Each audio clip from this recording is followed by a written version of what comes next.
What's up guys, we're back in Hermitcraft and we're going to start this one off with a time lapse.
Hello and welcome back to another midweek extra episode of Hermitcraft.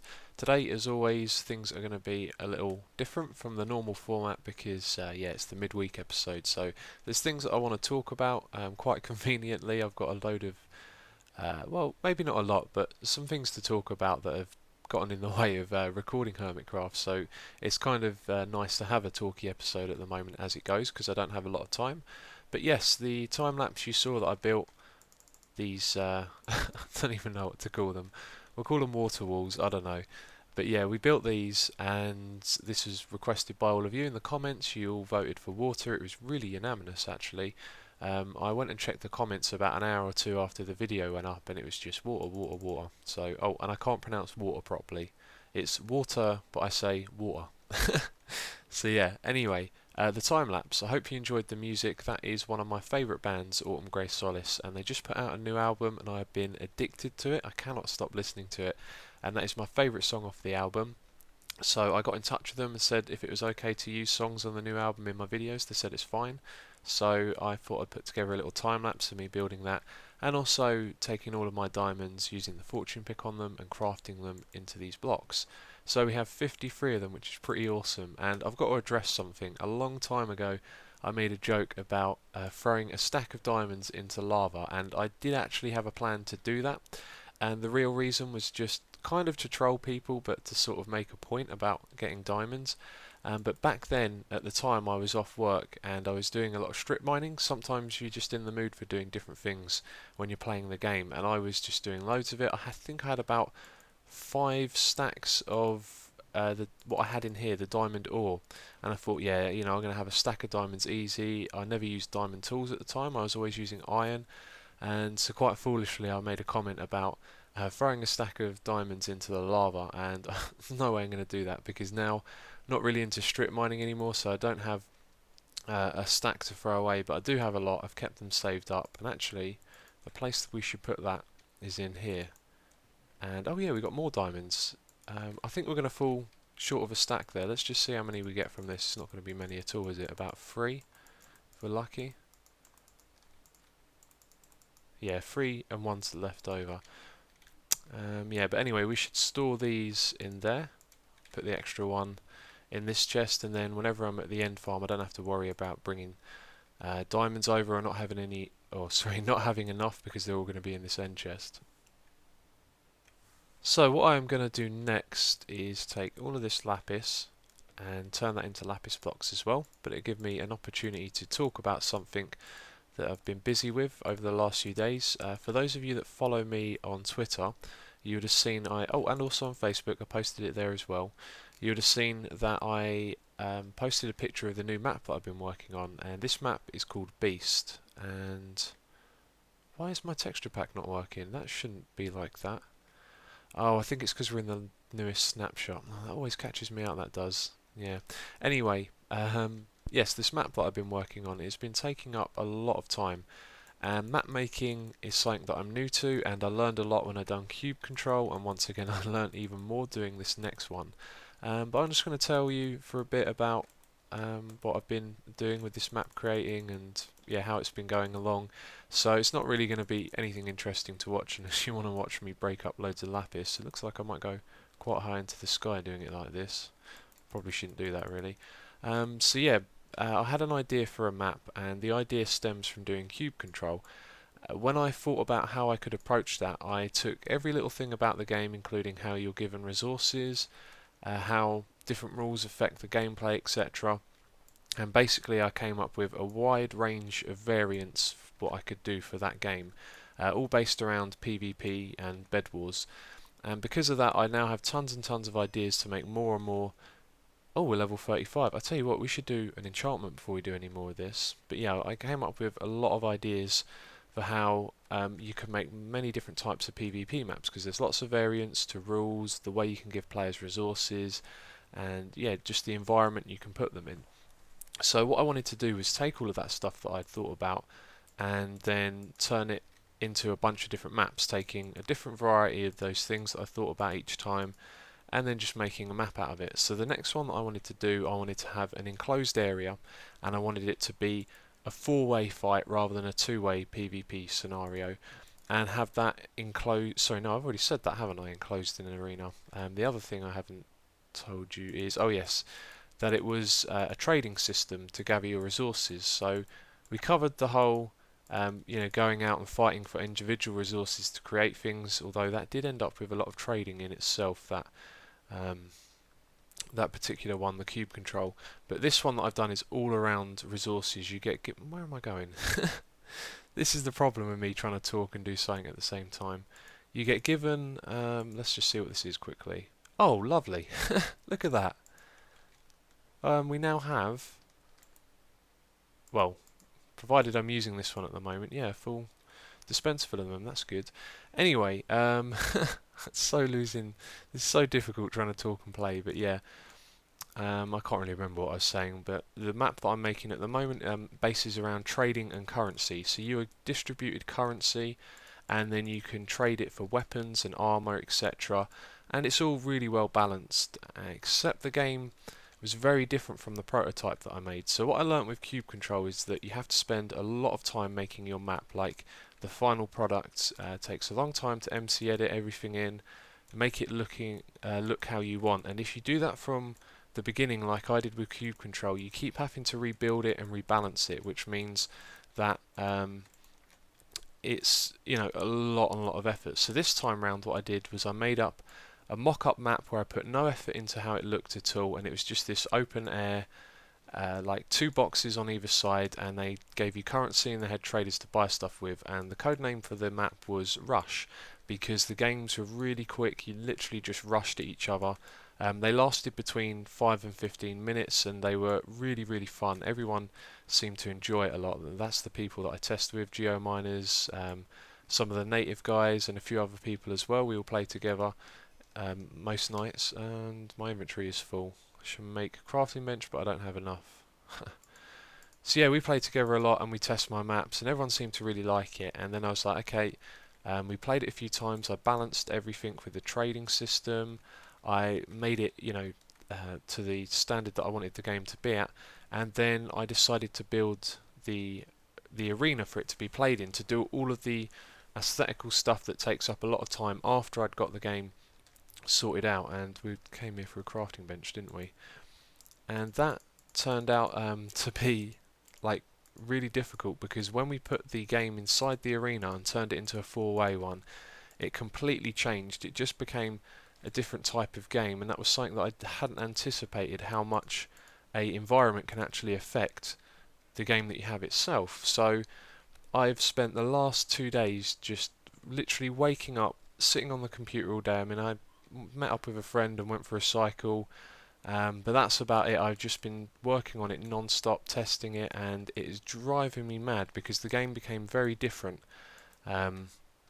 Once we had put it inside the arena and themed it with the demon things, and I've got to say thanks to Block Fortress for making the demon face for me. That was really cool.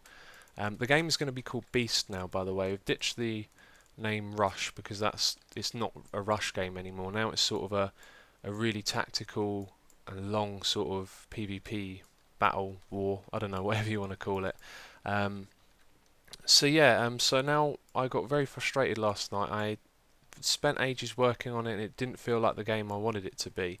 And thanks to my friends who I play with often, we had a really good chat about it, and we decided that what I had made was actually really good, and it was just different from the original thing. So you're actually going to see 2 PvP games coming out very soon. We're going to have the Beast game, which will be... So I just got really tongue-tied there for a moment. You're going to see the Beast game tomorrow. This is a Thursday, and unless you're watching on a different day, of course, but this comes out on a Thursday. The day after will be the Beast game on Friday, and then not long after that, I don't know, maybe a week or so, I'll have the Rush game made, which will basically be very similar. I'm going to rebalance the trading for it, but it'll be a 2-way match in an open area, so it'll kind of be like the same game but in the open environment, and yeah, with a few modifications which will actually make it into a very different type of game, because that's the one that we use to test it.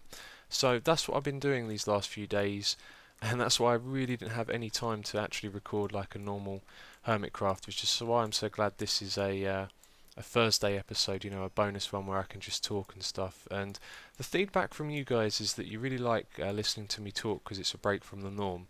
So I appreciate that you guys like that. It's nice to be able to do this. I'm getting more comfortable with it quite quickly actually, which was unexpected.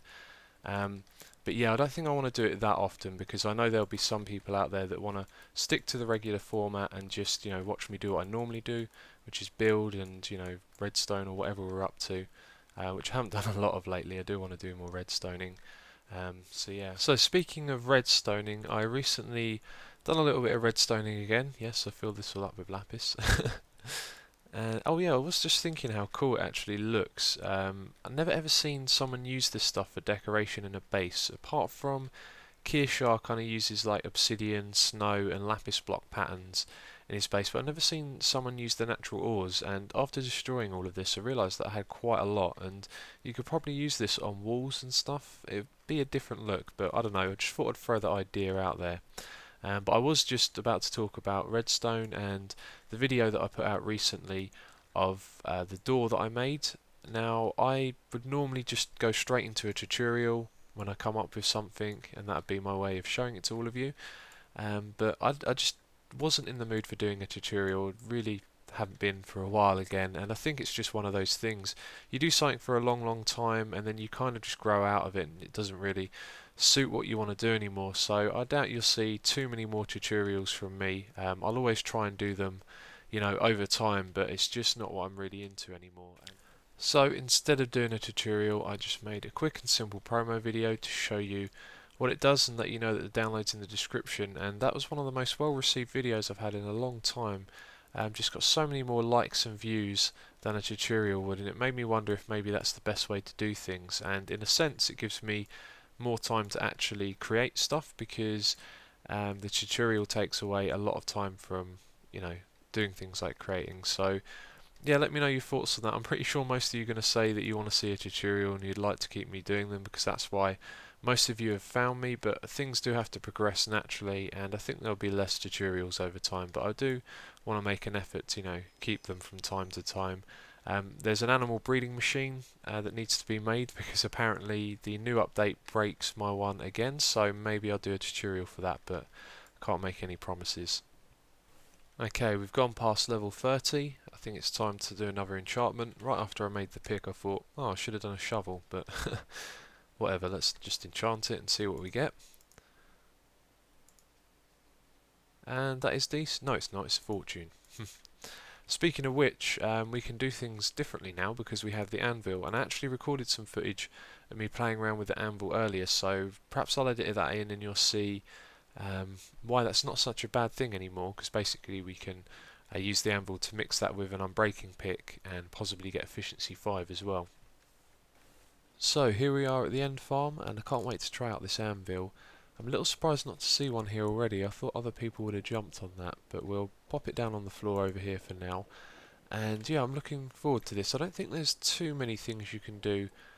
For example, I brought with me some looting swords. In fact, I think we can even look at this now. You don't have to have the XP to have a look.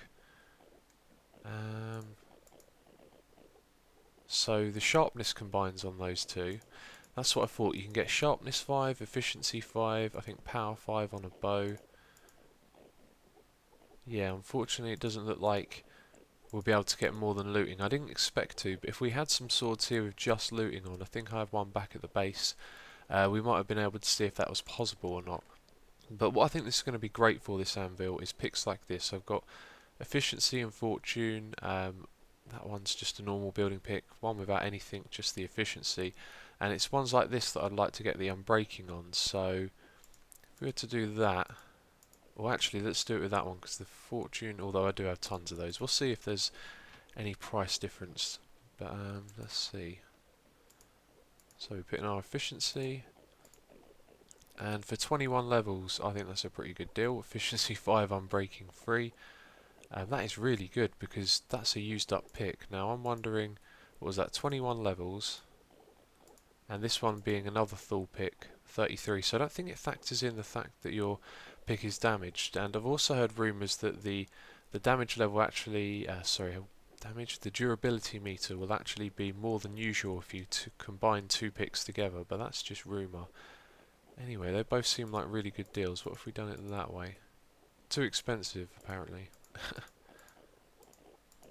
Okay, that's interesting. It makes what difference you put them round. That didn't make much sense. Sorry, it makes difference which way around you put them. Yeah, anyway, I'm going to just play around with this for a bit and see what combinations we can make. So I'm trying different combinations of the bow here, and I've got one with infinity, flame and power 4, and then other ones with punch and flame.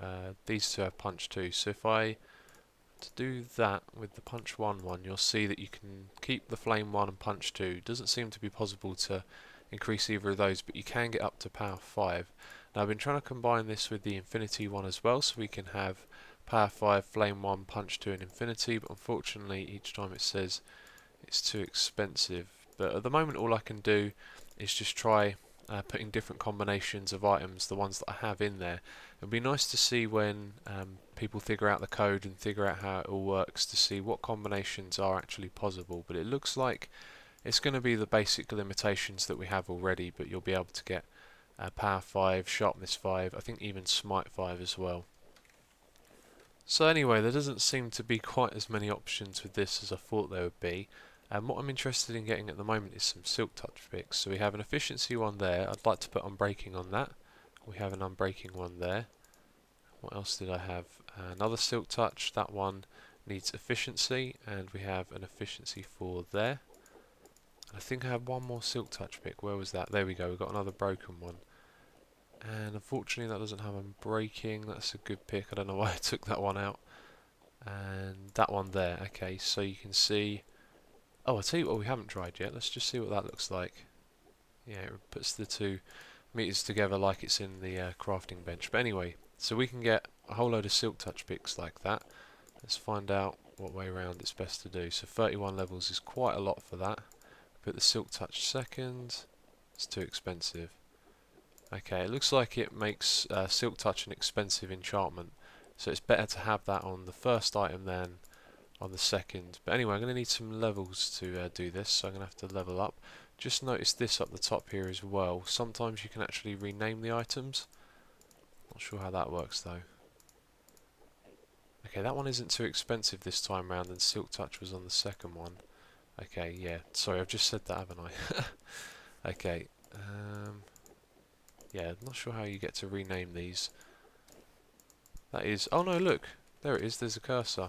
Okay, let's just try that with what we were going to do, which was that. Yeah, we can change the name of it. So we're at level 38, level 31. That's interesting. So... Oh, it looks like it's just 7 levels if you want a custom name. There we go. Okay, level 38. And I was just wondering if I could bring my picks here and rename them, but apparently I can't, which is a shame. It says 14 levels, I guess there's nothing there, is there? Anyway, let's combine these two together. That is exactly what I want. Let's type in the name up here. I was just wondering if there's any cool names for picks, but I couldn't really think of any, other than just saying it's my one. Oh, look at that, that's cool. The name's already there. So all of this anvil stuff is obviously very positive, and I've realised that it's going to make a huge difference on the efficiency of our diamonds when we use them for tools. But first of all, I just wanted to point out that I've got a ton of these fortune picks, and do you know what, I'm never going to really get for all of those. I've got some building picks to fall back on. With the new anvil system we're going to get even more picks, and I think it might be a good idea to sell these ones. Now we could ask for 4 or 5 diamonds for each of these, and I think that would be a great investment, especially with the anvil now. We could use those diamonds that we get for them to make picks, and yeah, just investing a little time at the XP farm will, I'm sure, make that pay off. So the anvil, what it does for me is it means those dead picks that I used to save up to combine with a pick that wasn't so good to get another chance of re-enchanting, it takes the gamble out of that, doesn't it? Because rather than combining the two and then risking it on an enchantment again, we actually get the enchantment that we want, because the picks that we're going to use are going to be decent ones. I don't actually store my dead picks over here, do I? Yeah, but I've used them all. So yeah, so it's just a good thing in general. I think it means that we're going to always have really good picks, use less diamonds overall, and yeah, it's just a really good addition to the game. And I've also went and checked out efficiency 5 on obsidian. You can see I've had a bit more here than last time we looked in this chest, and I just wanted to see how big a difference it makes. And I tell you what, it's not a major difference, but it's enough to make it a big difference over time. So if you ever need to farm some obsidian, make sure you've got an efficiency 5 pick. So that is it for this episode of Hermitcraft. It's been very talky, and I just wanted to point out that that's me experimenting. I'm just really looking forward to hearing what you guys think of the whole talky stuff, and I'll only do episodes like this where I talk basically for the whole thing. If it's a Thursday, a little bonus midweek episode of Hermitcraft, and the usual episodes on Tuesdays and Saturdays will just follow the normal style with a bit more of a talkative approach in there as well, because I am getting more comfortable with this. But as always, I want to thank you for tuning in and watching, and I will catch you next time.